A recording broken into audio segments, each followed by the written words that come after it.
Tattoos that I'm making are because of the tattoos that have already been made. Because of those, I'm able to make these. And then because of the tattoos that I make, that will go away like when people die. Because of those, the tattoos that I'm making, other tattoos will be made. So I just see me as just this one little part along that.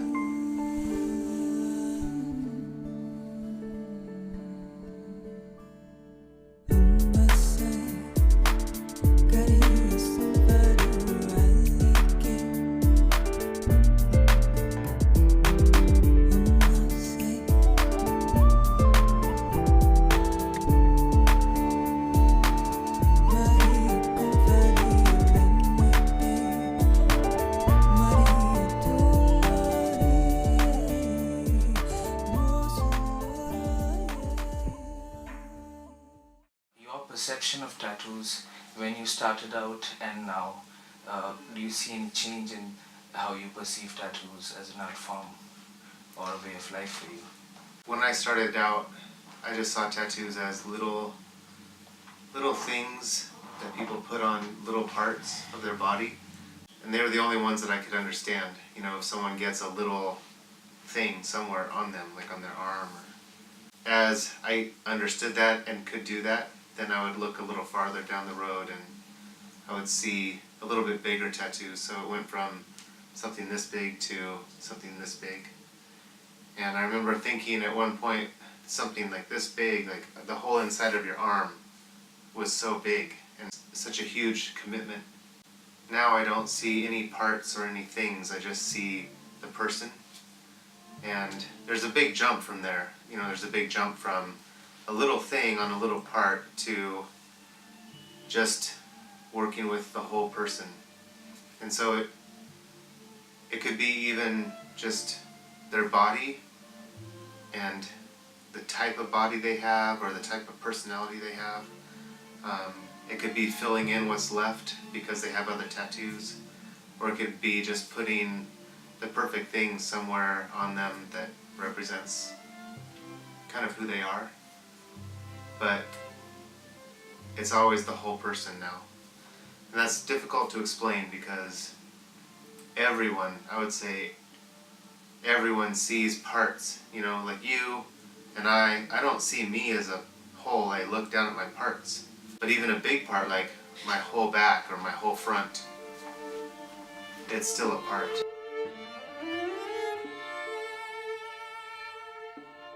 When it comes to the technical side of your tattooing, do you like keeping it ambiguous in nature, or are you very definitive about how you go about your tattooing? Um, I love your questions. I do like them to be ambiguous because there are subtleties that are going on in the way that I'm attempting to tattoo that they're difficult to put into words, so they can only be understood by the people that understand them. So by definition, it's esoteric.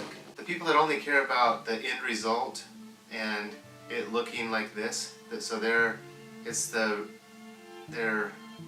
rendering what already is somewhere else.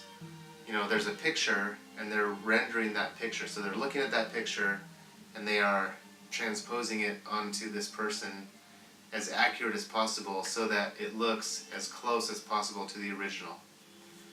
The way I tattoo, I have set that technique aside and I'm trying to make an original, not a rendering of another original.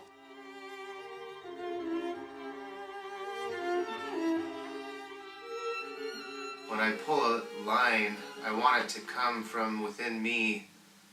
I want it to be the original shape or the original thing. So I don't understand very much, but the little that I understand is taking little pieces of other things. Like I've taken a little bit of Tai Chi, and I understand Tai Chi to be an energy that's in me, but it also is, I am in it. So the energy is just the energy, and there's an energy in me, and I am in the energy. When I go like this on a person, I'm making a line that's going to outline a leaf or part of a wave. I want it to come from here, I want it to come from up through me, and then it comes out through that movement. So it comes from movement, and it comes from intention. The technical part of that type of tattooing is I push the skin down, which prepares it to receive that energy, and then it wells up in me, and it comes through my mind and my intention, and then I try to make it natural. So I push in and I move through it. So it's like martial arts. And how do you explain that to your client? Like, if they wanted to look like a picture. How do you begin to start that conversation? You don't. So you just go, well, if you want to be tattooed by me, I'm going to do the best that I can. So I think tattooing as a whole is up here. It's a realm that all the people that are working at tattooing, we're all down here, and we can't even really see that. It covers us. So if you're doing it as your job, and if you're doing it to make money and to be popular, then you're just operating down here. The general psyche is from this low place where you're tapping into it, but you're tapping in to take something from it. Like, I'm going to get money, I'm going to get recognition or popularity or whatever. You could use a lot of different words, but it's just because you recognize that there is something bigger. There are people that are tattooing now and have always tattooed that they grow past that and they start giving back to it. And the more you give to tattooing as its own thing and as the culture and throughout that history, then you don't need to worry about what you get from it, because you get more than you need. You get more. You don't need to worry about money or people who know who you are or anything. You have more than you need. And so it does become that thing where the more you give to it, the more you get.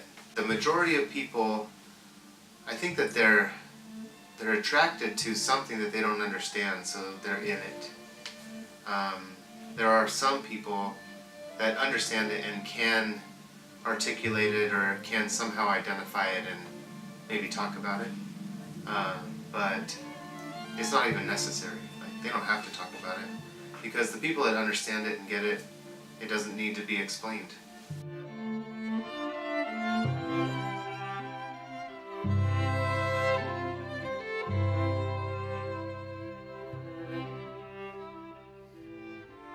Do you look at tattoos as a language? Do you look at tattoos as an art form, or do you look at tattoos as a way of life, or an amalgamation of all of it? Man, you're amazing. I think that it's all of those things for sure. I think that, a brand, we think of a brand as like a logo on your shoes or something, but I know a brand is to identify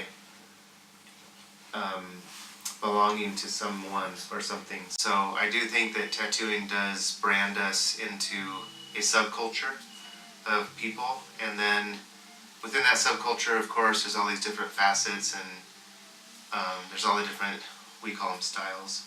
There's no right or wrong in it. I think tattooing a word across your face is crazy, but I'm not in that group. I'm not in that one facet of the tattooing that tattoos words across their face. I'm in the facet that I'm heavily tattooed, but you can't tell right now.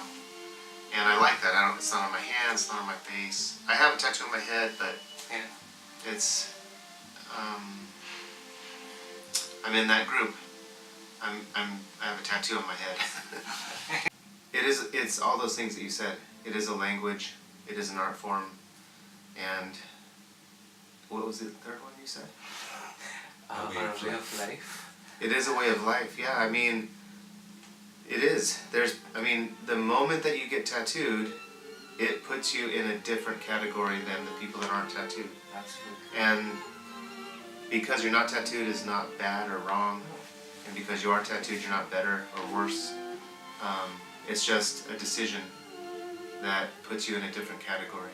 And now you've been through something that the people that aren't tattooed haven't been through. So now you've chose to experience something that some people haven't experienced, because you've already experienced not being tattooed. And now you are tattooed. The people that are not tattooed have also experienced not being tattooed.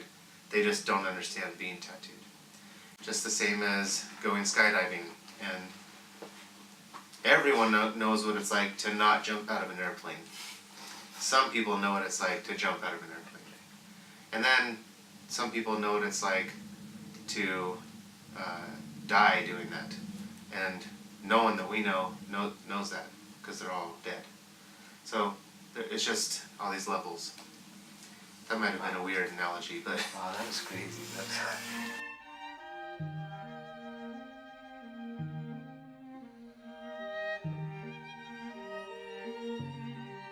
Where does the home of your tattooing lie? I think that artistry is it's conveying what you understand about the world around you. So I kind of peaked in my intention to acquire things from tattooing, like recognition and whatever you want to call it, a certain sort of status and respect and those types of words. And then when I started going to Japan, there were certain things it's probably too long to talk about, but certain things that happened that broke those intentions and they fell away. And what was left was something different than I expected. And what was left was just a desire to also break more of that away and just shed all of that. It's this daily intention of letting go of the stuff that is weighing me down. And so it comes down to not trying to make a picture or not trying to make a style. It comes down to trying to make a movement through any part of the tattoo. It gets difficult to explain. Like tattooing itself. Yeah.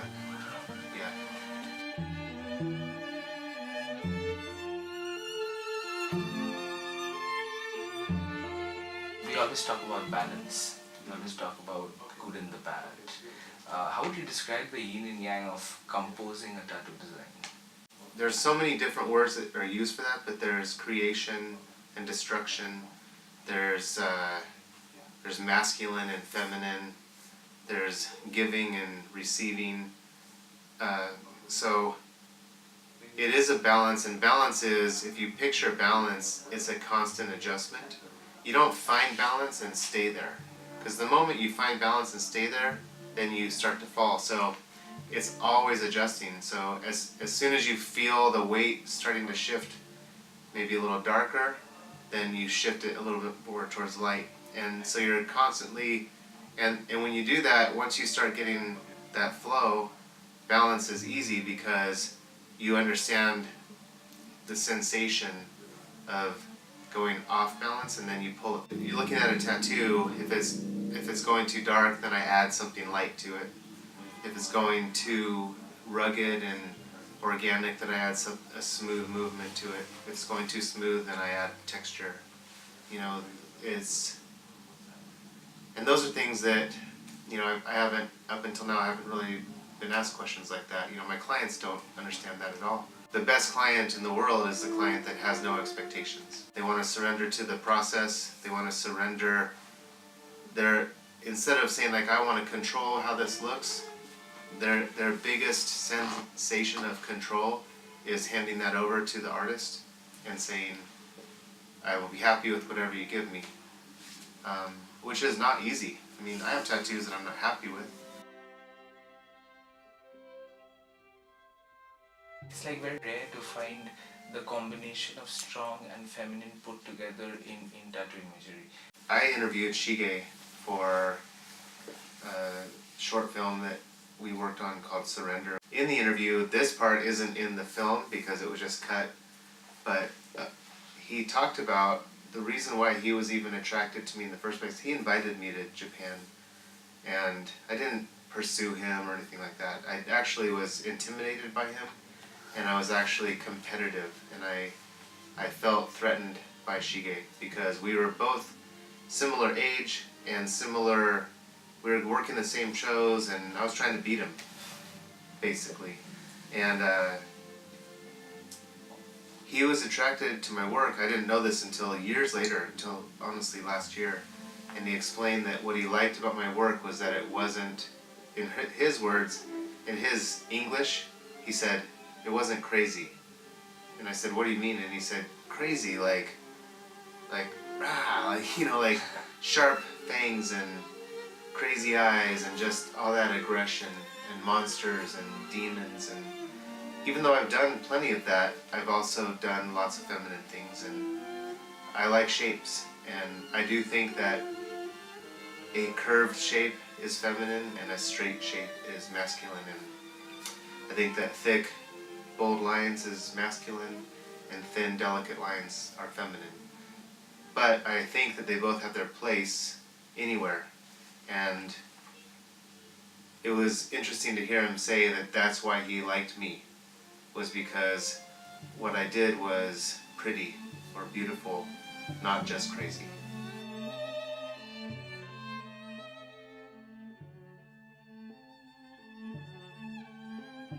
I like things that flow with the body, and I like things that just plastered across the body, just imposed right over that person, as if they're not important. You know, one of the first people that I ever saw do that was Thomas Hooper, and it was just it wasn't. I mean, there's a million people who've done that. Yeah. But it was like that was the first name that I put to a tattoo that was literally imposed on a person's body, and I'm like, well, I didn't know you could do that. I didn't know you could just not care about the shape or the body part. It just goes where it goes. And now I probably like that better than something that works with the body and all that. Like, that's kind of easy. It's harder to just go right across. I think that honing your skill and honing your craft to where you're precise, it has a certain sense of satisfaction, and you can work on it, and you can keep refining it until you're just what would be looked at as flawless. And then there's improvising. But improvising is, you're not just guessing, you are still accumulating, or you're still expressing the accumulation of everything you've ever experienced. So all the lessons that you've learned from all the mistakes that you've made doing that one thing that you've done, say in tattooing, you've tattooed for however many years, you're accumulating all of that experience and all the things that you've learned into that moment, and then you're finding out what that accumulation produces.